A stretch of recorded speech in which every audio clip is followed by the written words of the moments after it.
such a fashion that I could attach chains to the horns. In this fashion, I could increase the weight at any rate I wanted to by using different lengths of chain and different sizes of chain. I could increase the weight slowly or rapidly, a great deal or a small amount. But having increased it, I couldn't decrease it. I had to stay with the maximum level that I reached. So that had some applications, and that was an improvement, but it was no great improvement. Because in most exercises, your strength doesn't just go up.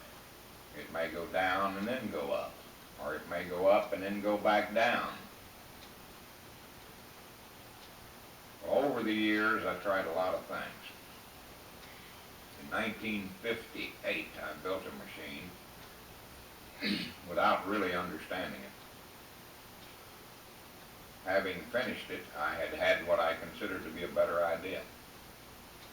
So I put the machine out in my backyard, and it stood there and rusted into a pile of junk and was never used. I had solved most, not all, but most of the problems of providing full range exercise without even being aware of all the problems, and certainly without being aware that I had solved them. But by the time I built this machine, I had what I considered a better idea, so I went off then on a tangent on another approach. And there the solution sat in my backyard, rusting into a pile of junk.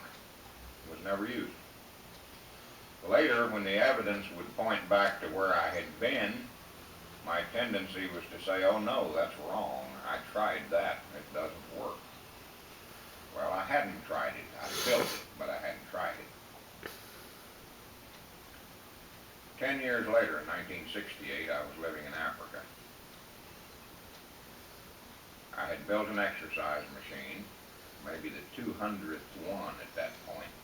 I don't really know how many.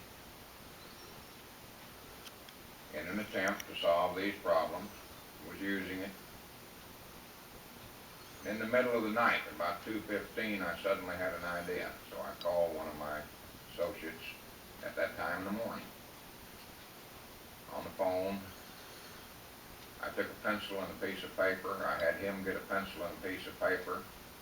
I told him to take his pencil and go to the upper left-hand corner of the sheet. Now go to the right so far, now come down. And I had him draw that piece, that part, over the phone. I drew it.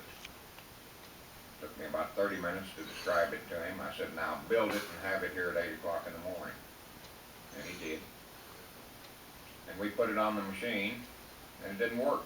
It didn't work at all. It failed. But it failed in such a dramatic manner that for the first time I understood why it failed. And I also understood what it took to make it not fail. So for the first time, I really understood what was required. I left Africa shortly after that and came back to this country without having a chance to redesign the entire machine, because it wasn't merely a matter of adding a part to my existing machine. I had to redesign it, but I then knew what to do, basically. So I got back in this country and almost immediately started building a new machine. Machines, plural, because we built many of them. Step by step, once I realized, really, for the first time, I really understood the problems, so I could approach them logically. And we did. The use of a cam to vary the resistance in exercise was actually suggested by my son, Gary. There are any number of ways you can vary the resistance in an exercise. Cam is not the only way, although it's by far the best way and really the only practical way. But I had not thought of the cam.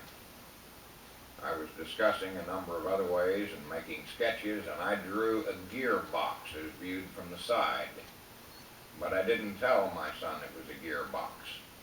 And I said, this would do it, but it would be extremely expensive. And he said, oh no, that'd be very cheap. And I said, yeah, about $20,000 a machine, maybe, just for the gearbox.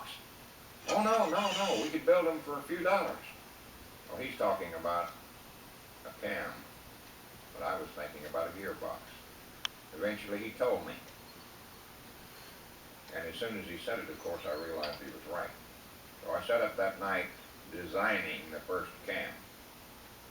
Having designed it, the range of movement required, the shape required, having drawn it, I was immediately struck by the fact that it had a strong resemblance to the cross-section of a Nautilus shell.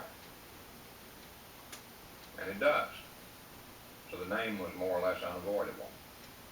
In any case, the next morning as he came down to go to school, my younger son Edgar saw the drawing on the board, and since my older son has a navel that looks like he was twisted off the vine, a spiral navel, he looked at the first cam on the drawing board and he says, "Where'd you get the idea of that, from Gary's belly button?"